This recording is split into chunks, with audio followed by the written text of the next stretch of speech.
आरोग्यम कार्यक्रम के सभी श्रोताओं को ध्वनि मित्र पांडुरंग पुराणिक का नमस्कार। और श्रोताओं, आज आरोग्यम कार्यक्रम में हमारे साथ हैं योग की विशेषज्ञ पूर्णिमा मिश्रा जी। बहुत बहुत स्वागत है आपका पूर्णिमा जी। जी नमस्कार। लाइफस्टाइल से जुड़े जो भी रोग होते हैं उनसे बचने की दृष्टि से निश्चित रूप से योग बहुत सहायक होता है और आज के जीवन की ये आवश्यकता है। योग के माध्यम से हम स्वस्थ रह सकते हैं। बहुत से ऐसे गंभीर रोग भी हैं जिनसे उबरने में हमें योग मदद करता है। 21 जून को अंतर्राष्ट्रीय योग दिवस है, उसी के संदर्भ में आज हमारे साथ आप हैं, तो हम शुरू करते हैं अपना ये कार्यक्रम। हेलो। हाँ सर। हाँ नमस्कार, आरोग्यम कार्यक्रम में स्वागत है। कौन बोल रहे हैं? जी सर, मैं आजमगढ़ से कुर्सा बोल रहा हूँ। हमारे साथ आज योगाचार्य हैं पूर्णिमा मिश्रा जी। क्या प्रश्न है आपका, पूछिए। सर पहली बार लगाए हैं तो वही योगा के बारे में कोई खास जानकारी बता दीजिए। मतलब योगा सुबह के टाइम कितनी बार? पूर्णिमा जी, योग के बारे में इनको एक सामान्य जानकारी चाहिए। योग एक जीवन शैली है। हम अपने जीवन को किस तरह से जिए वो पूरी योग पद्धति में हमारे बताया गया है। योग कुछ ऐसा नहीं है कि ऋषि महर्षि संत महात्मा ही करें। हम गृहस्थ आश्रम में रहकर या किसी भी आश्रम में अपने आप को रहकर योग की परंपरा को पूरी तरह से अपनाकर स्वस्थता पा सकते हैं। बहुत आसान सा नियम है। जैसे हमारा रूटीन रहता है सुबह से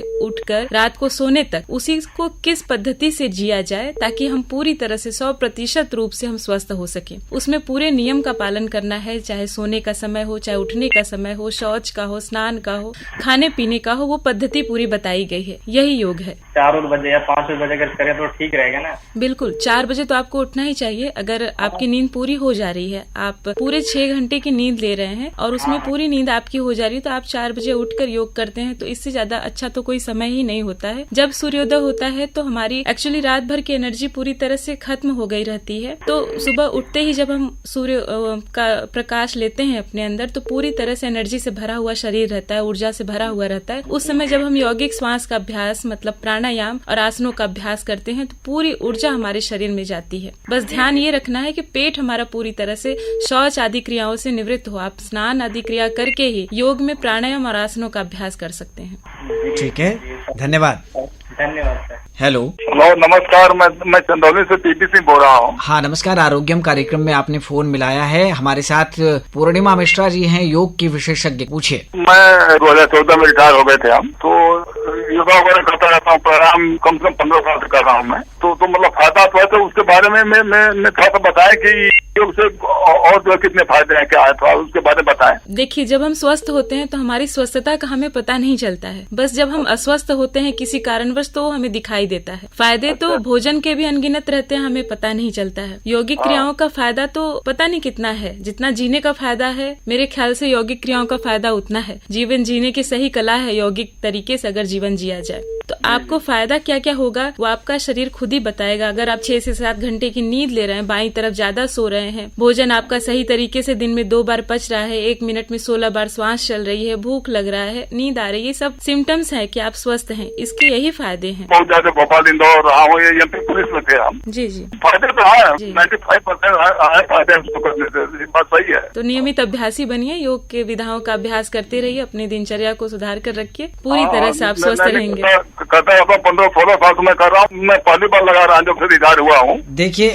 देखिए सिंह साहब, ऐसा है कि आप नियमित योग कर रहे हैं 15-16 साल से, तो उसका फायदा आप स्वस्थ हैं, यही सबसे बड़ा है कि नहीं? ठीक है, बढ़िया है। तब आप उसी तरह यौगिक शैली जो है, जीवन शैली, उसको अपनाते रहें। आप स्वस्थ भी रहेंगे और दीर्घायु भी होंगे। हमारी बहुत बहुत शुभकामनाएं आपको। धन्यवाद। धन्यवाद, थैंक यू। हेलो। हेलो। हाँ नमस्कार, आरोग्यम कार्यक्रम में आपका फोन लग गया है। मैं डॉक्टर BS दुबे बोल रहा हूँ, बिहार से बोल रहा हूँ। अच्छा।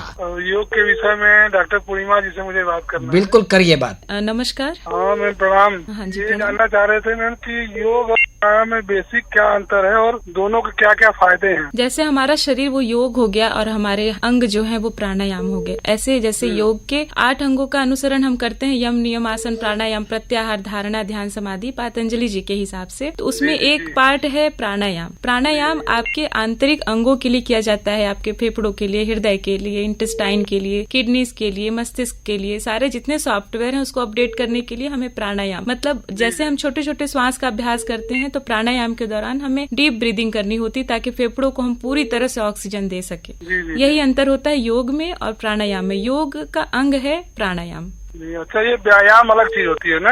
देखिए, व्यायाम भी हमारे योग का ही एक अंग है, चाहे उसको आसन कह लीजिए, चाहे एक्सरसाइज कह लीजिए, चाहे व्यायाम कह लीजिए, ये अभिन्न नहीं है। योग एक पूरी पद्धति है, जीवन जीने की पूरी कला है। तो व्यायाम हुआ, प्राणायाम हुआ, वो सब इसके ही अंग कहलाते हैं। अच्छा, मैम ये कह रहे थे कि क्या भिन्न भिन्न आयु के लिए भिन्न भिन्न व्यायाम और योग है कि? जी बिल्कुल, ऐसे कॉमन व्यायाम है जो कि हर आयु वर्ग के लोग कर सकते हैं? नहीं, सबका शरीर एक जैसी नहीं होती है ना, सबकी संरचना एक जैसी नहीं। भगवान ने विधिवत समय लेकर आप लोगों को बनाया है, अलग अलग सबकी विशेषताएं होती हैं, अलग अलग सबकी कमियां भी होती हैं। तो उस अंग विशेष के लिए, उस आयु विशेष के लिए अलग अलग आसन होते हैं। कैसे उसका अनुसरण करना है, ये किसी एक्सपर्ट के सलाह से ही आप कर सकते हैं। अच्छा, नहीं ये हम जानना चाहते हैं, कुछ ऐसे क्या कॉमन योग है जो कि औरत पुरुष बच्चे जी बिल्कुल बिल्कुल बिल्कुल। प्राणायाम तो कोई भी कर सकता है। कौन सा अच्छा है योग प्राणायाम? हाँ जी, कि परिवार के सभी सदस्य के साथ बैठ कर सकते हैं? जी देखिए, एवरेज में किया जाए ना तो सभी चीजें सबको ही कर सकता है, लेकिन हम लोग क्या करते हैं, अब कपालभाति करने बैठे आधे घंटे 1 घंटे, तो ऐसा नहीं है। उष्मा ज्यादा बढ़ जाती है, बीपी बढ़ने की समस्या रहती है, तो प्रिकॉशनरी सीमित अवस्था में रहकर हम सारे अभ्यास थोड़े थोड़े नियमित कर सकते हैं, जैसे अनुलोम विलोम, कपालभाति क्रिया, भस्त्रिका, उज्जाई, चंद्रभेदी, सूर्यभेदी प्राणायाम, भ्रामरी, ये सब एवरेज में रखकर 2-2, 3-3 मिनट, 4-4 मिनट, 5-5 मिनट के सभी अभ्यास किए जा सकते हैं। कुछ ऐसे स्ट्रेचेबल आसन किए जा सकते हैं जो टफ न हो, जिससे बैक पेन वगैरह न आए, ताकि ब्लड सर्कुलेशन हमारे शरीर में अच्छा रहे। तो इन प्राणायाम और आसनों का छोटे छोटे अभ्यास नियमित अवस्था में किया जा सकता है। कौन से आसन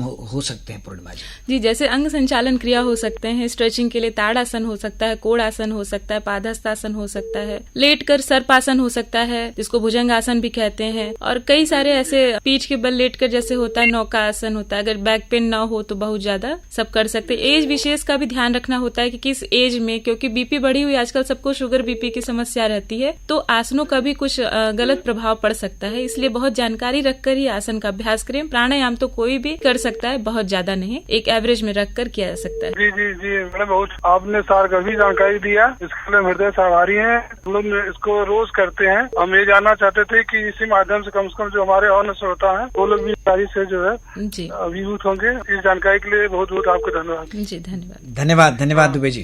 प्रणाम। हेलो, आकाशवाणी। हाँ नमस्कार, आरोग्यम कार्यक्रम है, आप अपना परिचय दीजिए। हाँ, मैं मुश्ताक अहमद कसगांव जौनपुर से बोल रहा हूँ सर जी। मुश्ताक जी, हमारे साथ आज योग की विशेषज्ञ हैं पूर्णिमा मिश्रा जी, क्या पूछना है आपको, पूछिए। हाँ आचार्य जी नमस्कार। जी नमस्कार मुश्ताक जी। आप हमको ये बताइए कि पहले हम ये फिजिकल एक्सरसाइज करके प्राणायाम करें या प्राणायाम करके फिजिकल एक्सरसाइज करें? देखिए, नियम के हिसाब से तो आसनों के बाद प्राणायाम का अभ्यास है, पर आजकल ऐसा परिवेश हो गया है, हमारे पास समय कम रहता है। अगर हम फिजिकल कोई भी एक्सरसाइज करते हैं ना तो हम थक जाते हैं, उसके बाद तो कम से कम 10 मिनट का रेस्ट चाहिए प्राणायाम करने के लिए। तो आप ऐसा करिए, आप स्टार्टिंग में ही प्राणायाम कर लीजिए ताकि आपकी ब्रीदिंग सिस्टम नॉर्मल हो और प्राणायाम सही तरीके से हो, उसके बाद फिजिकल एक्सरसाइज कीजिए। अच्छा। और एक बात ये है कि सर्वांगासन करते समय क्या कपालभाति कर सकते हैं क्या? सर्वांगासन किसी भी आसन के समय प्राणायाम या प्राण की कोई भी क्रिया नहीं की जाती। कपालभाति एक्चुअली प्राणायाम नहीं है, सटकर्म की क्रिया है जो शरीर के अंदर से सफाई का काम करता है। सर्वांगासन तो उल्टा सर के बगल खड़े होकर किया जाता है, उस समय कपालभाति तो कोई कर ही नहीं सकता है और करना उचित भी नहीं है, चाहे जितना बड़ा योग्यता हो आपके अंदर। और ये नुकसानदेह भी होगा? बिल्कुल नुकसानदेह होगा। आप श्वास की प्रक्रिया आसनों के साथ नहीं कर सकते हैं, बहुत हल्के हल्के मात्रा में आपको श्वास लेना होता है या रोकना होता है आसनों में, बट प्राणायाम में तो श्वास पे ही प्रेशर लगाना है, श्वास की विधाओं को ही सीखना है, तो दोनों मिक्स करके नहीं चलिएगा कभी भी। अच्छा जी अच्छा, ठीक है, धन्यवाद। हेलो। हाँ हेलो सर। नमस्कार, आरोग्यम कार्यक्रम है, आपका नाम बताइए, कहाँ से बोल रहे हैं? जिला आजमगढ़ सर, राम अवतार और लगभग। अच्छा, राम अवतार जी, हमारे साथ पूर्णिमा जी हैं, पूर्णिमा मिश्रा, योग की विशेषज्ञ, आपको क्या पूछना है, पूछिए। हाँ सर, कमर में दर्द रहती है तो क्या योगाभ्यास से कुछ फर्क पड़ सकता है क्या? जी राम अवतार जी नमस्कार। देखिए, कमर दर्द के लिए कुछ आसनों का अभ्यास है जो मैं आपको बता दे रही हूँ, आप नोट डाउन कर लीजिएगा, ठीक है? जैसे कि पीठ के बल लेटकर मरकट आसन, सेतु बंध आसन, और एक होता है नाड़ी संचालन क्रिया या उसको मेरु संचालन क्रिया भी कहते हैं। ये 3 आसन और पेट के बल होकर, अगर आपकी बीपी बढ़ी हुई नहीं रहती है तो धनुरासन या भुजंगासन, दोनों में से कोई एक करिएगा। ये 4 आसन अगर आप करेंगे ना तो आपका कमर दर्द 3 से 4 दिनों में सही होने लगेगा, 50% तो आपको आराम मिल जाएगा। कुछ ऐसे आसनों का अभ्यास मत कीजिएगा जो फॉरवर्ड बेंडिंग के हो, मतलब आगे झुकने वाले हों, जिससे कमर आगे की तरफ झुकाइए नहीं, थोड़ी भारी चीजें नहीं उठाइए तो आपका कमर दर्द से राहत होगा। अगर थोड़ी हेल्दी है तो शरीर को थोड़ा हल्का बनाने का प्रयास कीजिए। जी, आगे को झुकने पर और कुछ लटक के काम करने में तो तकलीफ बढ़ जाती है। हाँ, तो हमारी एक्चुअली कमर की हड्डी और गर्दन की हड्डी आगे झुकाने के लिए बनी ही नहीं रहती है। अगर आगे झुकने वाला कोई आसन कीजिए तो पीछे जाने वाले भी आसन कीजिए, दोनों तरफ से स्ट्रेचिंग होनी चाहिए।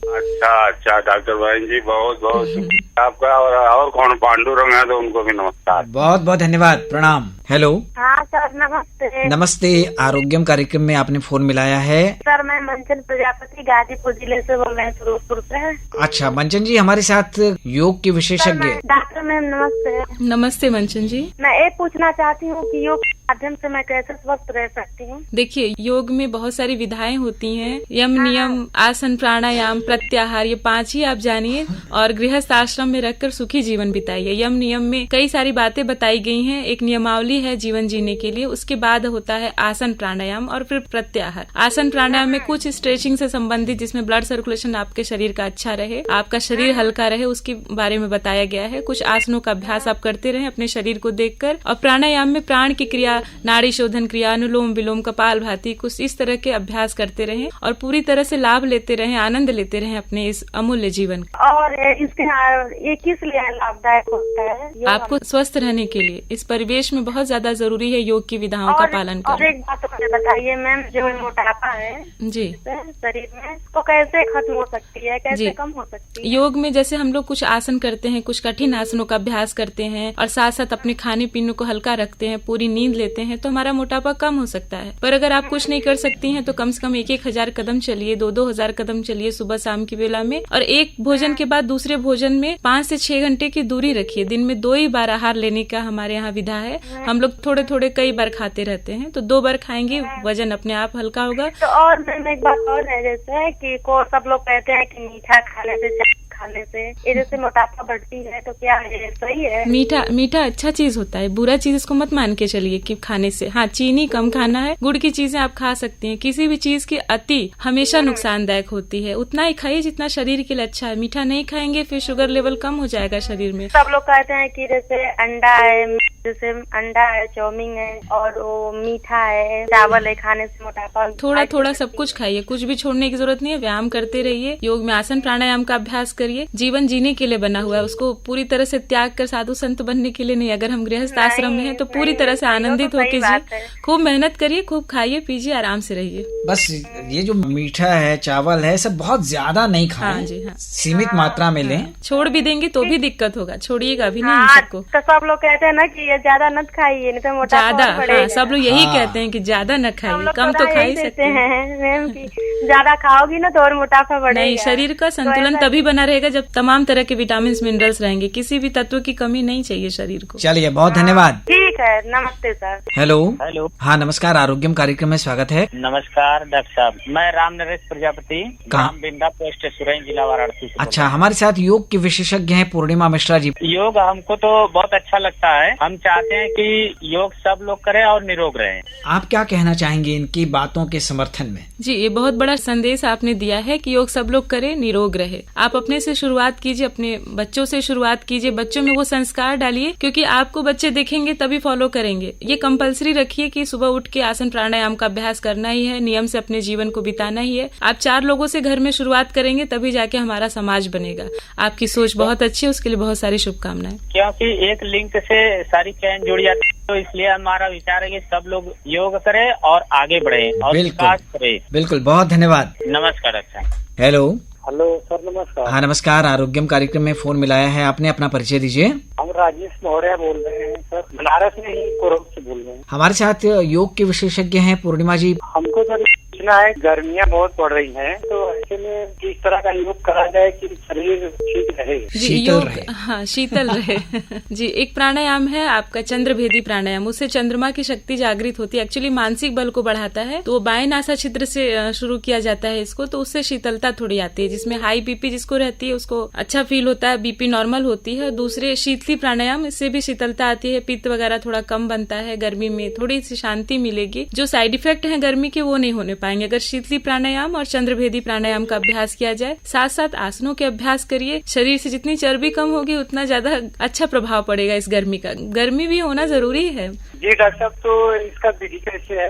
आप चंद्रभेदी प्राणायाम में जैसे अनुलोम विलोम करते हैं तो दाहिने नासा छिद्र को बंद करके बाएं से करते हैं ना, इसमें भी वैसे ही करने हैं। बाएं नासा छिद्र से लेना है, दाहिने से श्वास छोड़ना है, फिर बाएं से लेना है, दाहिने से छोड़ना है, बाएं से लेना है, मतलब बाएं भाग को अपने एक्टिव करना है, जिसको चंद्रमा की शक्ति को एक्टिव करना कहते हैं। ये चंद्रभेदी प्राणायाम होता है। सीधा बैठ के उंगलियों के सहारे, हाथ की उंगलियों के सहारे किया जाता है। शीतली प्राणायाम? हाँ, शीतली प्राणायाम। जीवा को मोड़कर दोनों होठ के बीच में रखकर श्वास को खींचिए और गले के नीचे निगल लीजिए, जैसे पानी निगलते हैं उस तरह से सीधे बैठकर रोके रखिए अपनी जब तक कैपेसिटी हो। उसके बाद दाहिने नासा छिद्र को बंद करके श्वास को बाएं नासा छिद्र से धीरे धीरे छोड़ दें। ऐसा चंद्रभेदी प्राणायाम और 5 मिनट तक करिएगा। शीतली प्राणायाम का अभ्यास 10 से 12-15 मिनट तक, उससे ज्यादा मत करिएगा।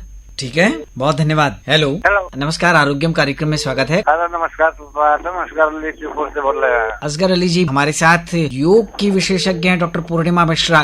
डॉक्टर नमस्कार। नमस्कार नमस्कार। डॉक्टर सबसे पहले तो ये बताइए कि ये योग जो है कब से शुरू हुआ और किसने इसको शुरू किया? देखिए, योग तो हमारे आदि योगी जिसको कहे जाते हैं शिव जी सबसे बड़े योगी हैं। इसकी तो कोई, जी बिल्कुल, 126 साल उम्र है। कुछ दिन पहले दिखाया था वीडियो में कि उनको राष्ट्रपति ने ये दिया था। जी, बनारस के हैं। हाँ जी, वो बनारस के 126 साल उम्र भी बताया था जी, लेकिन उन्होंने योग शुरू नहीं किया था। अच्छा, वो योगी हैं, वो अपने खान पान पर पूरी तरह से नियंत्रण रखकर योग प्राणायाम का अभ्यास नियमित करते हैं। और देखिए, एक एग्जाम्पल बने हैं, उदाहरण बने हैं हम लोगों के लिए कि हम लोग तब भी स्वस्थ रह सकते हैं और अभी तक उनको कोई बीमारी नहीं हुई है। नहीं, वो चलते हुए जी जी, प्रैक्टिकली देखिए शुरू किया है महर्षि पातंजलि जी ने, जो इसको बहुत आसान शब्दों में हम लोगों को दिया है कि हम लोग इस दिनचर्या पूरी तरह से जो हमारी अस्त व्यस्त है उसमें अपनी योग शैली को अपना के स्वस्थ कैसे रह सकते हैं। आज से लगभग 5000 वर्ष पूर्व ही प्रारंभ हो गया था योग की विधाओं का अभ्यास। 5000 वर्ष लगभग। ओह माय गॉड, 5000 वर्ष पहले। जी, अच्छा, बहुत अच्छा ज्ञान लिया। अच्छा डॉक्टर साहब, ये योग और नमाज में दोनों में फर्क है या दोनों का एक्सरसाइज बराबर होता है? ऐसे पूजा में, नमाज में तो कोई फर्क नहीं है। अब योग में और पाश्चात्य देश के एक्सरसाइजेज में थोड़ा सा डिफरेंस तो है खाने पीने का। देखिए, उसकी विधाओं में बस ये अंतर है कि बॉडी एक्सरसाइजेज में कोई अंतर नहीं होता है। बस हम लोगों में प्राणायाम, श्वास की क्रिया वहाँ भी कराई जाती है, या आप जैसे नमाज कह रहे हैं उसमें भी कराया जाता होगा। पर थोड़ा सा खाने पीने पर हम लोगों के थोड़ा सा अंतर है आपसे। हम लोग सात्विक भोजन करते हैं, आप लोग का थोड़ा सात्विक नहीं होता है। तो वो परिवेश के हिसाब से भोजन आहार निर्धारित किया जाता है देश काल का। तो जहाँ रहिए उसके हिसाब से, उसके एटमॉस्फेयर को देखते हुए हमें भोजन करना चाहिए। यही योगिक विधाओं में बताया जाता है। और पूजा पाठ और नमाज में ऐसा कोई, सभी धर्म हमारे एक जैसे हैं। पूर्णिमा जी, नमाज में भी विभिन्न प्रकार की मुद्राएं बनती हैं, विभिन्न प्रकार से प्रणाम करते हैं, उठते हैं, बैठते हैं, कई तरह के, अपनी जो गर्दन है उसको एक बार बाएं घुमाना है, दाहिने घुमाना, कई तरह के एक्सरसाइज उसमें भी शामिल हैं। जी, तो वो योग से मिलता जुलता है। बिल्कुल, मैंने बोला ना, जो भोजन है हमारी, बस उस परिवेश का अंतर है और किसी भी चीज का कोई भी अंतर और नहीं। खाने पीने के लिए तो सब स्वतंत्र हैं, कोई भी कैसा भी आहार ले सकता है, उसमें कहीं कोई मना नहीं है। हाँ, चिकित्सक आपको कभी कोई राय देते हैं तो उसका पालन हमें जरूर करना चाहिए अच्छे स्वास्थ्य के लिए। खाने पीने से इस पर क्या अंतर पड़ता है? जी देखिए, खाइए तो उसमें क्या फर्क पड़ता है? जी देखिए, हमारे यहाँ तामसिक भोजन कहा गया है। जैसे हम लोग लहसुन प्याज भी नहीं खाते हैं। तो अगर आपको माइंड पीस चाहिए, दिमाग की शांति चाहिए ना, तो आप अगर अग्रेसिव वाला भोजन कोई करेंगे, जैसे हम लोग लहसुन प्याज खाते हैं, तामसिक भोजन, तो हमें हमारे अंदर एनर्जी डेफिनेटली रहेगी। जैसे युद्ध क्षेत्र में जाने से पहले लोग यही सब भोजन ज्यादा खाते थे, मांस वगैरह का ज्यादा इस्तेमाल करते थे। तो सबके काम के लिए सबका भोजन अलग अलग निर्धारित किया, उसमें नहीं कोई परहेज करना चाहिए। आपका जो काम है उसके हिसाब से आपको भोजन करना चाहिए। जी, अब इसीलिए साबित हो गया कि योग में जो है शांति भोजन करने से दिमाग को बिल्कुल बस और कुछ नहीं। गर्म भोजन करने से दिमाग में गर्मी पैदा होती है। बिल्कुल सात्विक आहार लीजिए और एकदम शांत चित्त रहिए। ठीक है असगर अली जी, बहुत बहुत धन्यवाद। बहुत बहुत धन्यवाद बड़े भाई, बहुत बहुत धन्यवाद। हेलो। हेलो। हाँ नमस्कार, आरोग्यम कार्यक्रम में स्वागत है। कौन बोल रहे हैं? जी मैं तकिया मड़ियाहू से जमील अहमद शाह बोल रहा हूँ सर। हाँ जमील जी, हमारे साथ आज योग की विशेषज्ञ हैं डॉक्टर पूर्णिमा मिश्रा। क्या पूछना है आपको, पूछिए। जी डॉक्टर साहब नमस्कार। नमस्कार जमील जी। यही हम जानना चाहते हैं मैम कि ये जो योगा से क्या क्या फायदे होते हैं और ये योगा सीखना पड़ता है या जो टीवी में देख के करते हैं वही सही है? जी नहीं, योगा सीखना पड़ता है। एक्चुअली टीवी में देखकर हम लोग पूरा नहीं देखते हैं ना, तो हमें पूरी जानकारी नहीं मिलती और पूरा बता भी नहीं पाते हैं। तो अगर आप पर्सनली किसी से अपने गुरु मानकर या जो भी आप समझते हैं जिसको भी, उसे पूरी जानकारी रखकर सीखेंगे, आप अपने शरीर के हिसाब से अभ्यास करेंगे तो आप ज्यादा लाभान्वित होंगे। आधी अधूरी जानकारी थोड़ी खतरनाक होती है। बिल्कुल, मैं जानना चाहता था कि मतलब ये योगा किस तरीके से किया जाए और कितना देर तक किया जाए कि ये शरीर को फायदेमंद हो। देखिए योग शब्द बार बार सभी लोग यूज कर रहे हैं। योग तो एक जीवन पद्धति है। योग तो 24 घंटा चलता है, ऐसा नहीं है कि 1 घंटे 2 घंटे चलते हैं। उसमें तो पूरी नियमावली है, खाने पीने का तरीका, सोने का तरीका, उठने का तरीका, बहुत सारी चीजें। उसमें एक आसन प्राणायाम अंग है जिसमें आपको कम से कम दिन भर में 1 घंटा तो समय देना ही होगा 24 घंटे में। अगर आपको पूरी तरह से स्वस्थ रहना है, किसी भी एक्सरसाइज, किसी भी व्यायाम के लिए आपको 24 घंटे में 1 घंटे अपने शरीर के लिए जरूर निकालना चाहिए। ठीक मैम, बहुत बहुत शुक्रिया मैम। बिल्कुल, बहुत धन्यवाद जमील जी। जी शुक्रिया, नमस्कार। नमस्कार। हेलो। नमस्कार, आरोग्यम कार्यक्रम में स्वागत है। नमस्कार सर, मोहन यादव बोल रहा है। हमारे साथ योग के विशेषज्ञ हैं, आपको क्या पूछना है, पूछिए।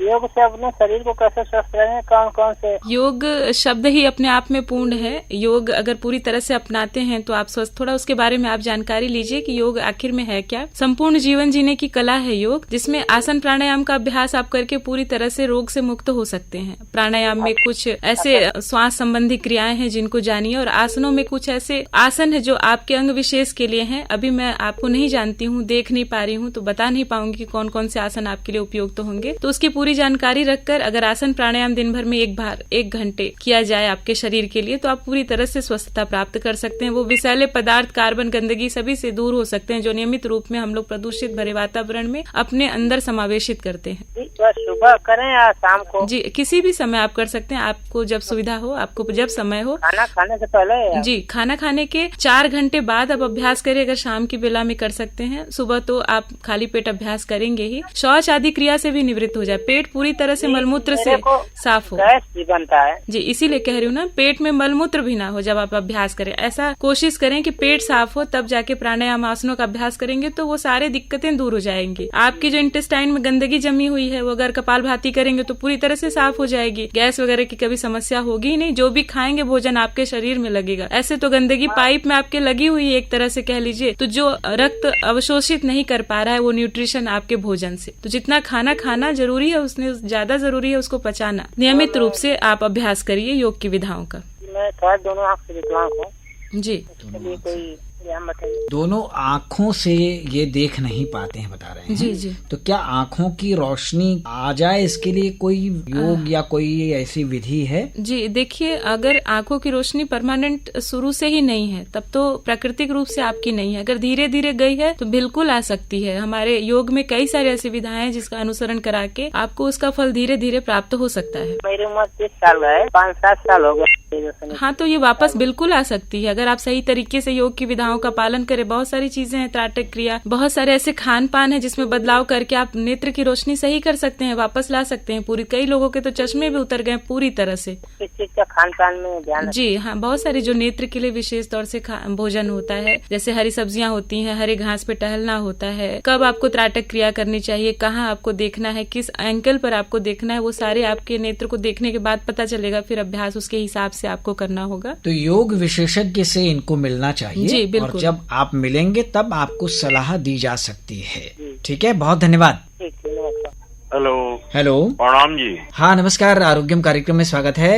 अनिल कुमार गुप्ता गौड़, अशोक विहार कॉलोनी फेज 2, पहाड़िया, वाराणसी। क्या पूछना है आपको, पूछिए। योगाचार्य महोदया जी को ऐसे विश्व योग दिवस के 2 दिन पहले आकाशवाणी पर आने पर अभिनंदन और सादर प्रणाम। जी बहुत बहुत धन्यवाद, नमस्कार आपको। मेरा क्वेश्चन यही है कि योग से संबंधित आचार विहार, व्यवहार और आदमी के विचार और समय ये क्या संबंध रखते हैं? देखिए, योग के 4 अंगों से ही आपको पता चल जाएगा कि इन सब में क्या संबंध है, क्या अलगाव है। तो यम, नियम, आसन, प्राणायाम पर बस ध्यान दीजिए। तो यम में अहिंसा, सत्य, अस्तेय, परिग्रह, ब्रह्मचर्य। उसके बाद नियम, शौच, संतोष, ईश्वर प्राणी धारण नियम और स्वाध्याय, यही सब 5-5 अंग बताए गए हैं, जिसका अनुसरण करके आचार व्यवहार को अपने हम बदल सकते हैं। ठीक है। विचार व्यवहार को हम अपने मस्तिष्क से बदल सकते हैं। जब जैसे बच्चे भूखे रहते हैं, भोजन की जरूरत होती है, उनका पेट भर दीजिए, फिर खेलने लगते हैं।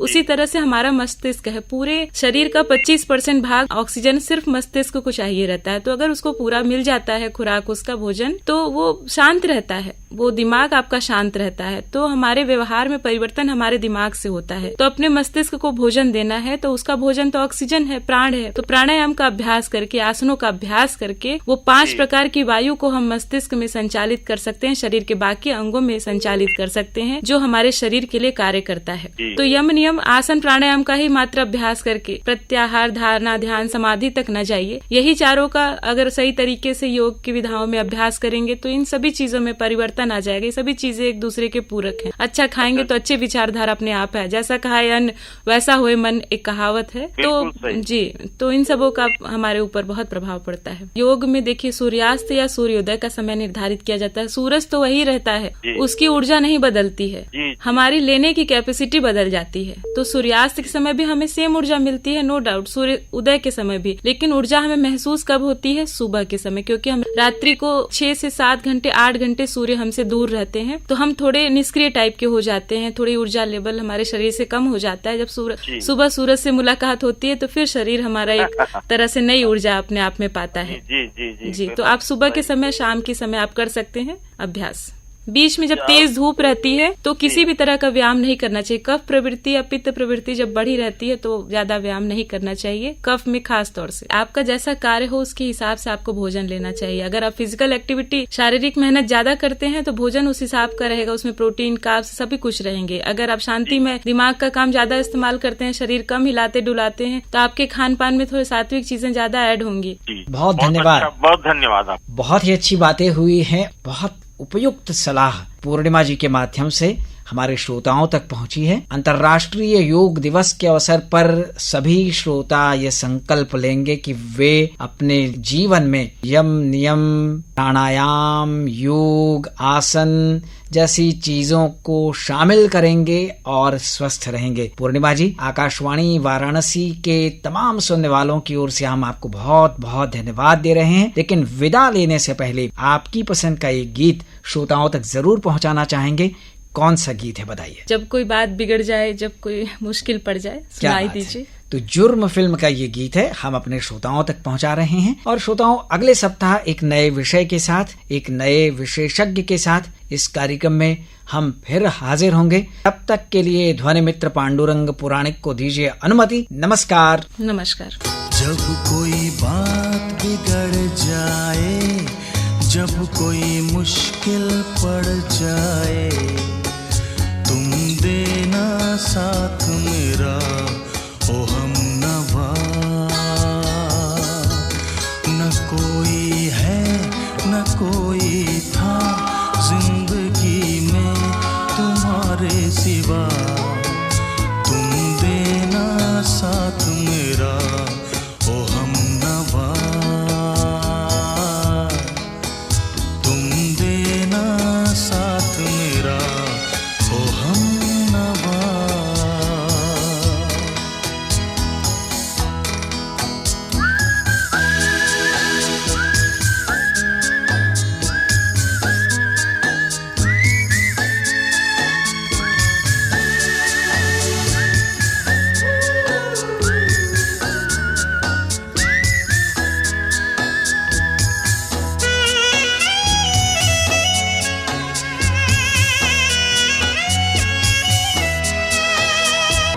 चांदनी जब तक रात देता है हर कोई साथ, तुम मगर अंधेरों में ना छोड़ना मेरा हाथ।